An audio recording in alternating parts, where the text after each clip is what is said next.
Hello there, James here from Awaken Therapy, and I wanted to chat with you today about hypnosis.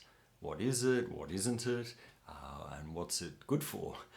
So, usually when I'm working with new clients, I hear some concern about what that might open up, where it might go. Will I lose consciousness? Will I lose control? Is it going to, re-traumatize me? And so one thing I'm often doing with clients is reassuring them that the way we use this process of taking awareness inward, you're always in control. You're always conscious. We're not using it for like entertainment. Stage hypnosis has a very different intention. It's a very different function.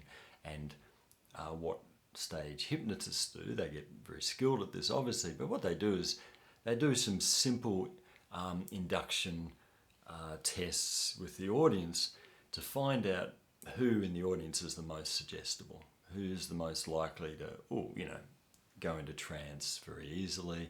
So of course, they're the ones they want, because most of the people in that audience would not go into hypnosis or trance state that easily, so they're not going to respond, so they're not going to cluck like a chicken or forget their name or whatever that might be. It's not going to happen so readily. So they're very clever at finding the people who are most suggestible, is the hypnosis word. Subjects there in the audience, they're the ones out there, and they're the ones who are easiest to put into trance, and there's different techniques for that. And if the suggestion given to the mind is that you're going to forget what happens or this or that, well, yeah, if we're very suggestible, we'll take that on very readily, and that's what happens. For that time, we forget our name or whatever, the process is. Well, and of course, that's not what we're doing here. Hypnotherapy is about therapy. It's about healing. It's about improving our life. It's not just about entertainment. It's about, well, for me, it's my favorite and the most efficient, powerful tool in my kit in terms of what I do for healing, for changing what's there deep in our mind. And of course, we deal with what's deep in the mind, and then we're dealing with what's generating our symptoms and our emotional experience. It's also right there at the interface with the physical, that body-mind overlap.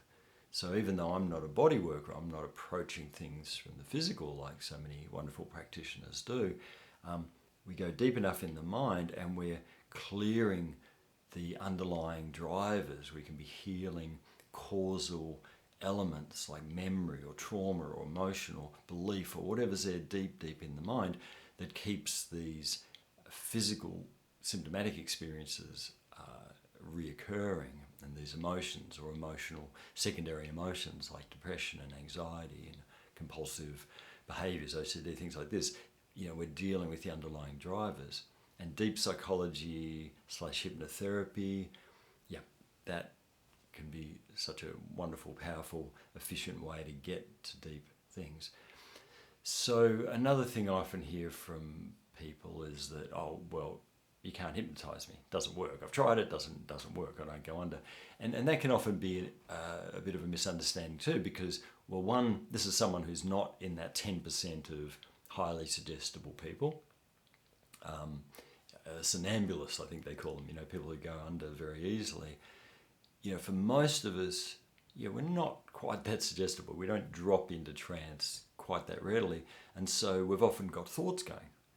We've still got chatter going on. We're still conscious of the usual palaver that's going on in our mind, as we speak, it's going on.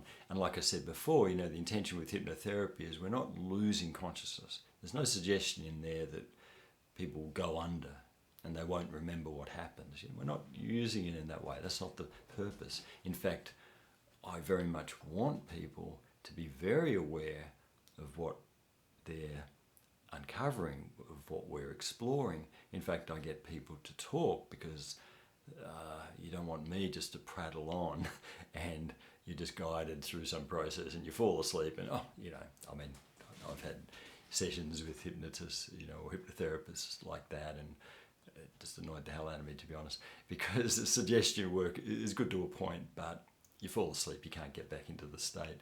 So I keep people talking to keep them awake. So we want to be conscious. That's the whole point. And so I say, yeah, that's fine. If the brain's really generating a lot of chatter, we can do some things to quiet that down a bit so it's not interfering. But we don't need to switch it off entirely. Just get it a bit less distracting there in the background. But it's part of being conscious. We want to be conscious. We need to know what's in us. We want to be consciously aware of what's in us. And the whole thing about hypno is just getting out of our usual waking brainwave state. They call it beta brainwave. The whole thing of hypnosis is accessing deeper parts of the mind. And so if you think of meditation, well, that's stilling the mind.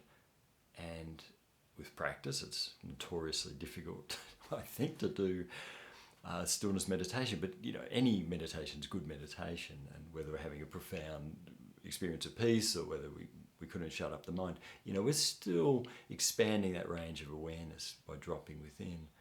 With hypnotherapy, most of the work we're targeting is in alpha brainwave, which is just under the surface.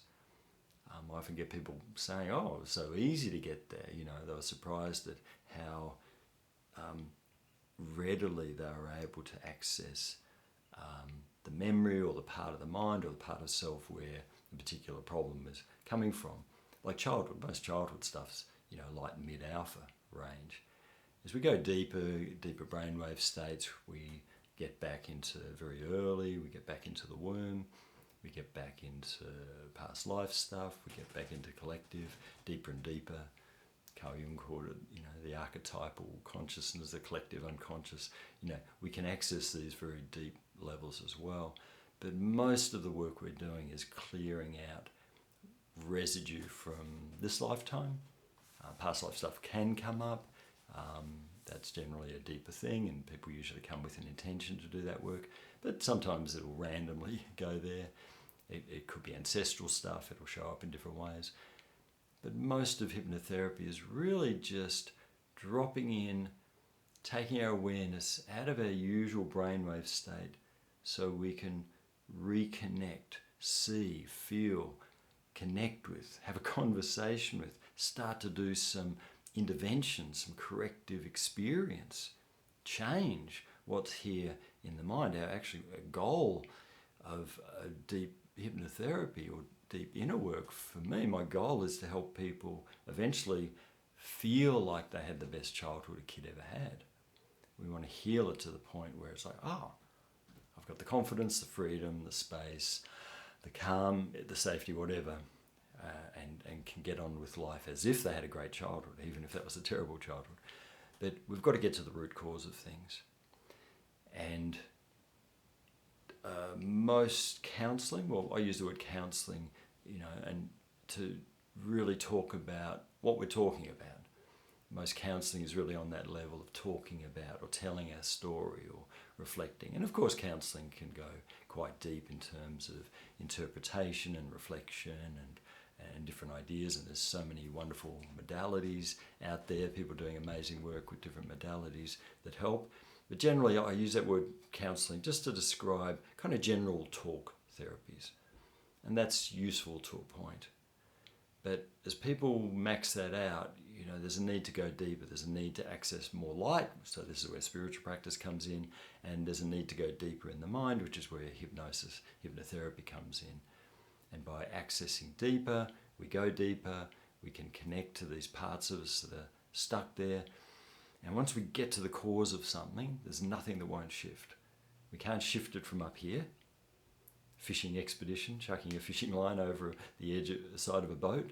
There's a limit in what we can do there, free associating and all this stuff. But if we get the scuba gear on and we dive down, swim down, when someone's ready for this, and there's some capacity, there's got to be capacity for self-reflection and inner work. Not everyone really is up for that. But if you've got that capacity, it's actually amazing how efficiently our psyche will take us to root cause, even if it's way, way, way back. And once we're there, it starts to shift. Once we see something in our mind, we connect to the emotional charge that's often there. Often there's a lot of very strong charge there. We connect to the somatic expression of that in the body. Once we line up the mind awareness, the feeling, the somatic sense of it in the body, it's like the tumblers in a lock all falling into place because we've got the right key. Essentially there's 3 keys, isn't there? But once we line it up, tumblers in place, the key will turn the lock, things open, things start to shift, things start to transmute straight away. You know, I love this. I never tire of this in this work after even 30 plus years, is that things start to shift straight away. Something that might have been stuck there for decades, could be half a century, it's been stuck there, and it'll start to shift as soon as we see it, feel it, know it, bring loving support to it at the level. You can only heal a problem at its source. We've got to get to the source. Once we're there, it starts to shift. Very gratifying to see. And yeah, maybe needs more than one go. It might need lots of goes. Might be lots of layers to the issues. You know, we're pretty complex. We tend to have a lot of baggage, but every little shift is a permanent change in the mind. And if we're doing some body work to support it, to help get those chemicals out of the body, we need movement. We need water. It's pretty hard if we're just sitting there on the couch in a sludgy chemical state. But if we support our inner psychological work with body work, movement, exercise, yoga, things like that, and nature and we bring in spiritual work as well, really infinite possibility lies in all that. There's no end to the change that we can enjoy. I did talk about that a lot on those different levels in my book. Here, a bit of product placement here. I do have a copy of my book here, which I published recently. You could have a look at that on the website. There's more information about that. You can order that online as ebook or paperback, hardback. Happy to send out a copy to you, or you can order it through Amazon and Ingram Sparks. Hope you found that interesting. Hope you find that helpful.